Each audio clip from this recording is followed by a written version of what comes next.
All right, good morning. Welcome back here to Trader Minute. Great to have you aboard. I want to go out and take a look at FedEx here with you. And I don't normally dedicate a video to a single stock. But, FedEx is one of those that, I follow closely. Was watching pretty much all week last week in terms of the price action. I didn't trade it. But some very interesting things going on out there with FedEx, and the action that it's driving with some of the transports. So if we come in and we'll just start with a chart of FedEx, and this is just going to be the normal, just the normal chart. You can see really kind of falling off a cliff. To say the least here, over the last little bit, a very hard, fast, sharp sell-off. This is not an unusual thing for FedEx. When FedEx sells, it tends to be fast, it tends to be sharp, it tends to be brutal. Always has. And if you look and you say, well, is this FedEx or is this package deliverers? Well, you can see what UPS is doing, right? It's kind of had a similar, dive here. Now, if we back FedEx out to a little bit of a longer term view, you can see it's not that big of a drop. Still pretty brutal. But back here down towards its 200-week moving average. If you put up a monthly chart here for FedEx, you kind of see also what this looks like in terms of its pullback. And, right down to the lower Bollinger Band on the monthly chart, which, let's face it, it's been its support level for this stock now for years, right?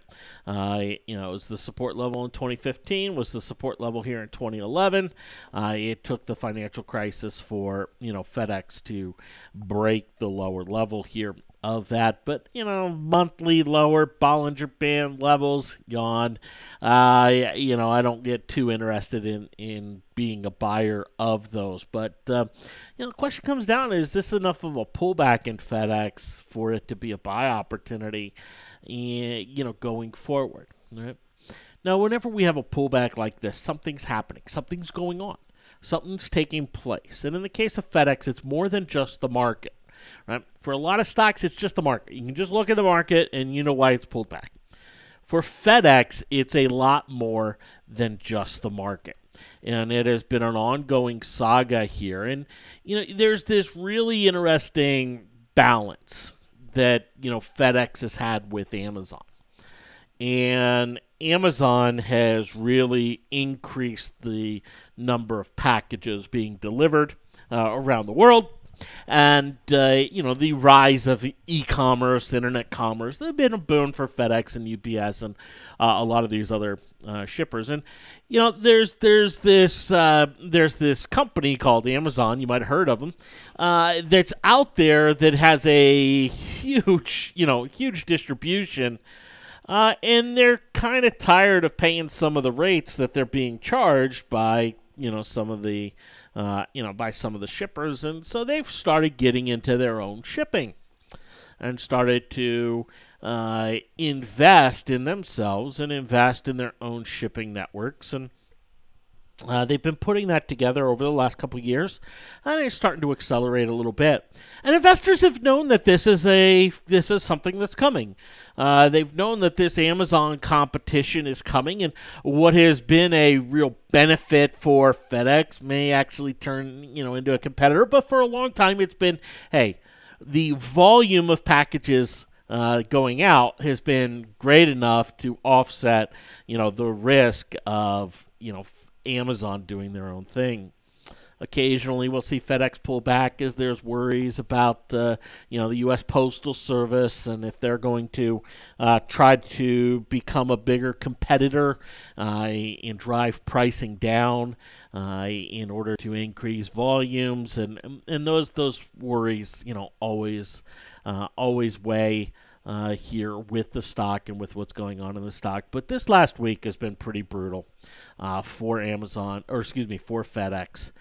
And it's been hit with pretty much all of its stories, right? It's been hit with the Amazon fear. Analysts came out, basically said that the analyst or the shipping here for Amazon is increasing, and increasing at a little bit of a faster rate than what the market has expected. And that, the market, basically it was Morgan Stanley came out and basically said the market is missing the risk that Amazon poses to package volume for both FedEx and UPS, and they were lumped, both here with that. Now, as far as my understanding, the Amazon competition is more air-based than ground-based. Okay, so it does affect the air segments of FedEx and the air segments of UPS there, but overall, Morgan Stanley lowered their price targets on both of these stocks. They lowered their price target on FedEx from $240 down to $230. Right. So, okay, stock trading at $190. All right. But anyway, they were hit with that right back here last week. I believe it was Monday that they were hit with that and really sunk the stock. And it really took it down.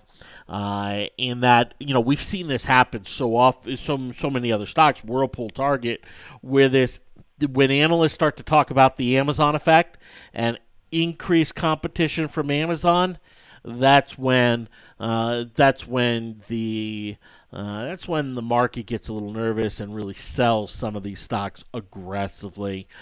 So we saw that with FedEx. Okay, now since then there have been other things that have happened. One of them, a big positive.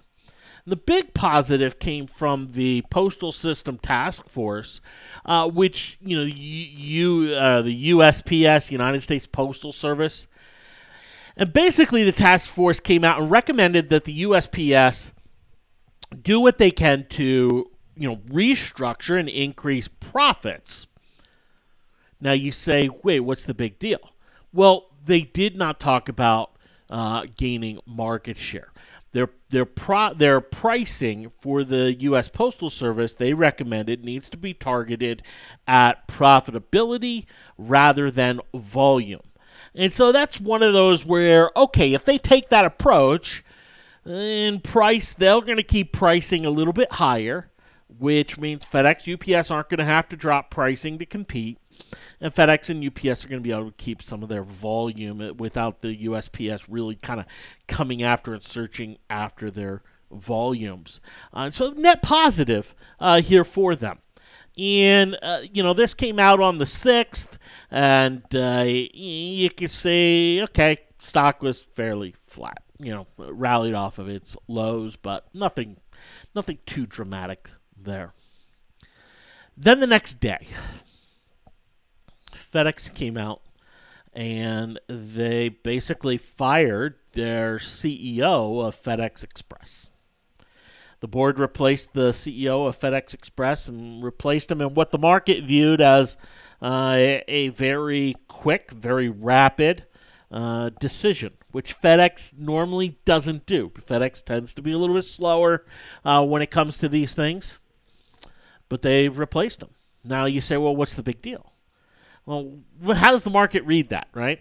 It's one of those where my daughter, she is, she's going to be turning 12 here, right? And a lot of times she'll tell me something. And I have to wonder, is what she telling me what's really happening, or do I need to read something into it? Right? How was school? No, it was great. How'd things go with your friends? How'd your homework go? Blah, blah, blah, all of that, right? She'll give me a response, and sometimes there's something more to it. There's just something deeper. So I have to ask questions to dig a little bit deeper, to really understand. And, market sees this. This is not really, really in FedEx's, history or their nature. And so what's the market going to do? It's going to assume the worst. And so it's going to assume that basically the replacement of the executive is because the numbers there for FedEx Express are not looking so hot. And there's been some speculation around that. In fact, Bank of America, Merrill Lynch came out this morning and downgraded FedEx solely on the basis that they made this change. Basically saying, in fact, let me grab it here, slash their price target to 200 from 304. They had a price target of 304 and they cut it to 200. Basically saying that the board's surprise move to change its Express CEO is out of character for the company and may signal a potential miss on Express's operational target. Lowered his forecast and said FedEx is still struggling with its ongoing restructuring at Express, increased costs from e-commerce and ground segments. And basically said, shares could remain under pressure if FedEx has to further amend its targets. So basically coming out and saying, hey, you know what? This move, this replacement, is the same as FedEx coming out and lowering their earnings guidance and lowering some of their operational targets. Is that fair for the market to read that into it? Yeah, we could argue that, but it's logical for them to read that into it, given what the state of the market is right now. And there's not been anything released from FedEx basically saying, hey, this is a calm. So what do we know? We know that we have some drivers for the stock to go lower. Right? We have some drivers. We have the competition element from Amazon peaking up. We have a replacement of FedEx Express here. But we also have a kind of a diminishing impact from the USPS, or United States Postal Service here. So we have kind of two heavy events, and the stock is down 20% on those things. So the question comes, all right, is that now priced in? Right? Come on. At some point, bad news gets priced in, and market looks and says, okay, it's all priced in, and all right, good to go. Well, one of the things that if we want to know if it's priced in, and we want to know if it's getting to a kind of a normal valuation area. You see me go to this a lot, Y charts, and plot some of the fundamentals, and just take a look at some of the key metrics. And I'm not looking at the key metrics to say, well, is FedEx better than UPS? I'm looking at the key metrics to say, is FedEx starting to become inexpensive relative to its past history? Relative to who? Relative to FedEx, right? I believe when it comes to the market, when it comes to fundamental valuations of the market, most of the times investors are comparing companies to themselves, not to the market, not to other, even things in their sector, albeit, sector analysis is a little more common. But if we just pull this up, and I'm going to come in here. Sorry, it's not wanting to respond here for me. Maybe. Perhaps. Come on.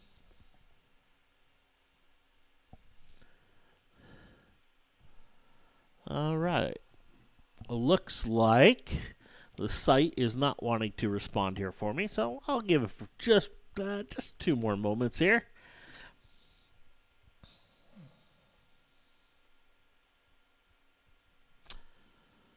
Yeah, it's too bad. All right, and looks like it decided to crash on me. There we go. Sometimes on this computer I get a lot of screens open. This computer, it's hooked up with 3 monitors, so I have a lot of stuff going on each monitor, and I can drag it over and things like that. But sometimes it maybe gets a little overloaded, and looks like that's where we are here with Y charts. So let's see if we can fix this.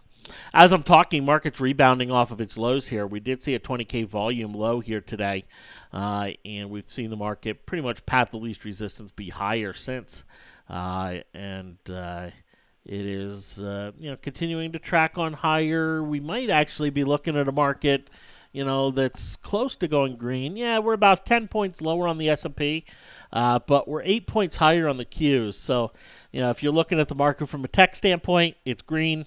If you're looking at it from a S&P standpoint, it's still red. But healthcare has been an interesting sector, and this is where we saw some of the sharp selling, and where we're seeing some of the the buying come into play.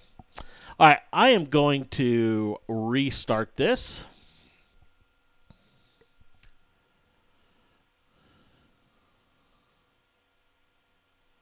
There we go. Hopefully that comes on up here. Looks like it was a Google Chrome failure here.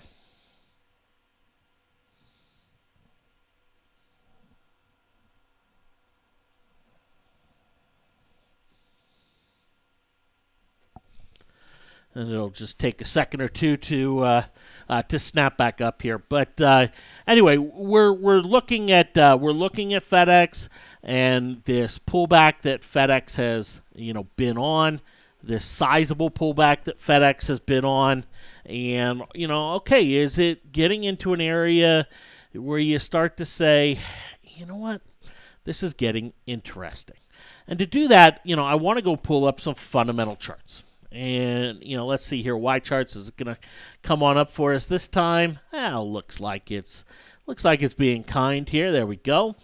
My apologies there for that. But let's just go into a simple price to earnings, simple PE ratio, right? You take the price of the stock divided by its earnings, and what does it look like?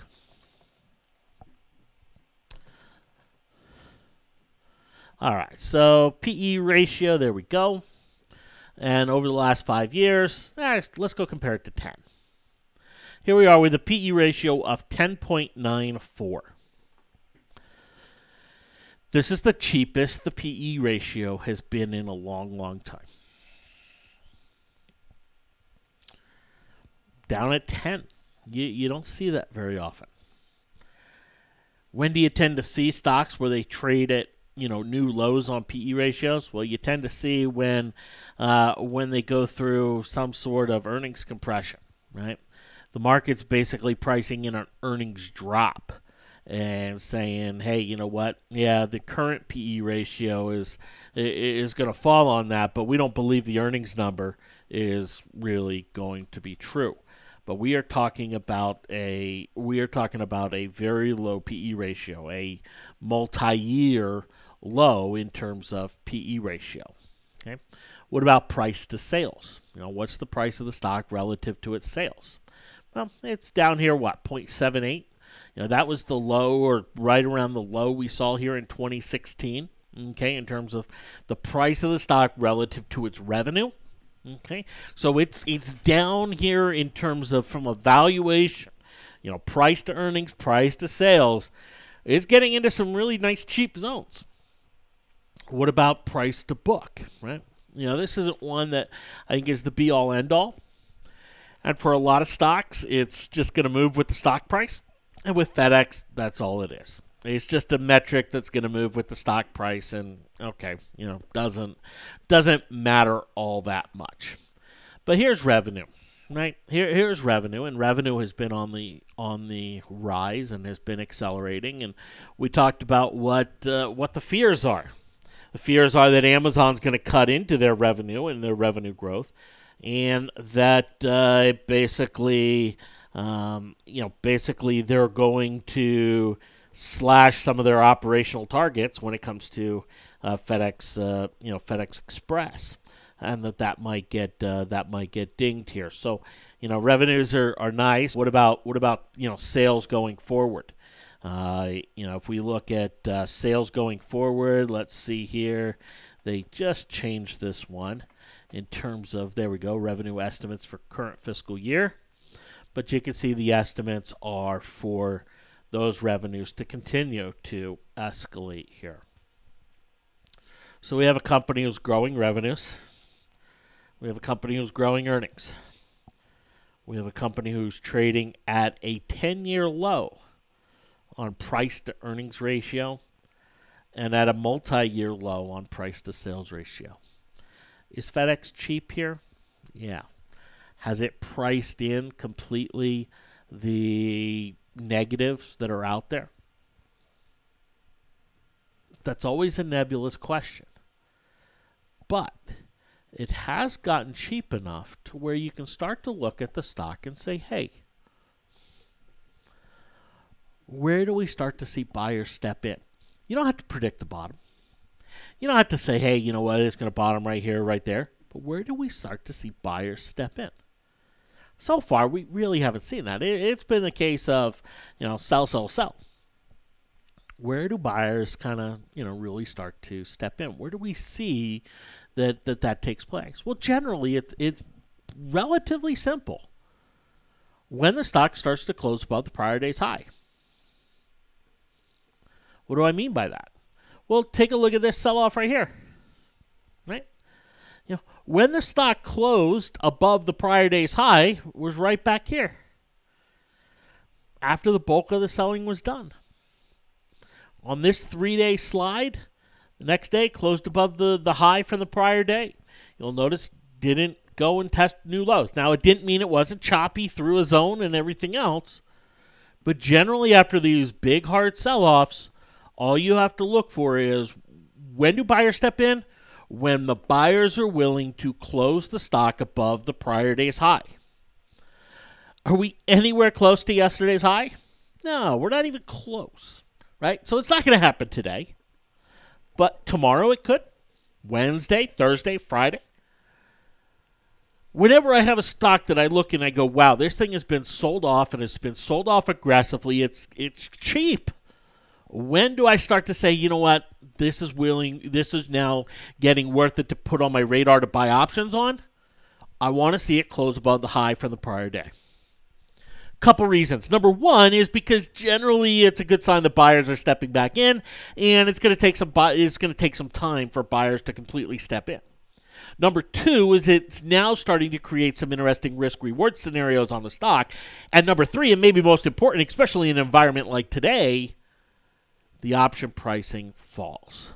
The implied volatility really starts to come out of the options, so it makes it a lot more optionable overall.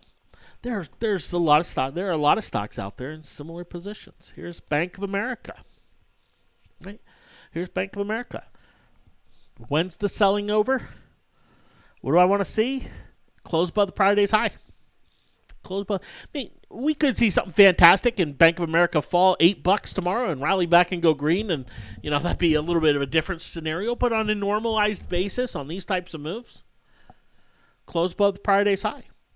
Once it closes above the prior day's high, generally you're going to see more buy pressure than sell pressure. You're going to see the oversold conditions start to alleviate. So I look at JP Morgan, it broke 100 here today, right? It's rallying back here off of its lows.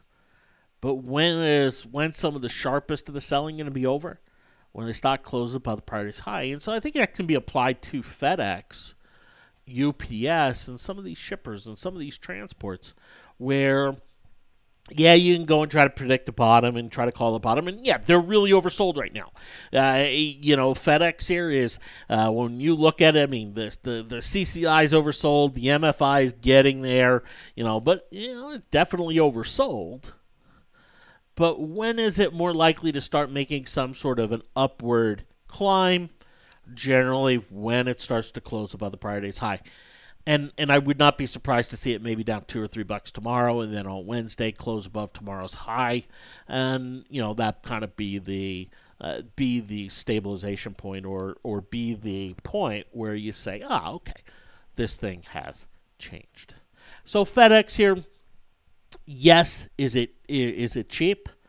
It's a lot cheaper than it's been in many years. Rational that it has fallen?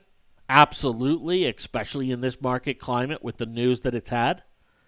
Is it all bad news? No, it really isn't.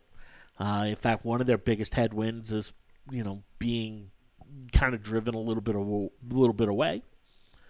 But at the same time, are investors done selling? No. It's still in that sell mode. And until we see the high from the prior day eclipsed, it's not even worth really, unless you're trying to bottom pick and catch a falling knife. It's really not worth, and right now it's still in put mode, right? In fact, rallies, rallies should be sold rather than bought, as long as it doesn't, move above the high from the prior day. So hopefully that gives you a little insight into FedEx and how to kind of look at it in this market environment with everything that's going on. FedEx is on the challenge watch list and something that I do expect to ultimately play higher here, but just not there yet. But there are a lot of stocks on the challenge watch list that have been in similar positions. Maybe not as news driven, a Nike not as news driven here, but similar principles, right? Similar principles. Well, am I going to buy Nike today? No. Why not wait for it to close above the high from the prior day? Options going to be cheaper and better risk reward scenario overall for it. Thanks for hopping on. Have yourselves a great one, and we'll talk to you later. Take care.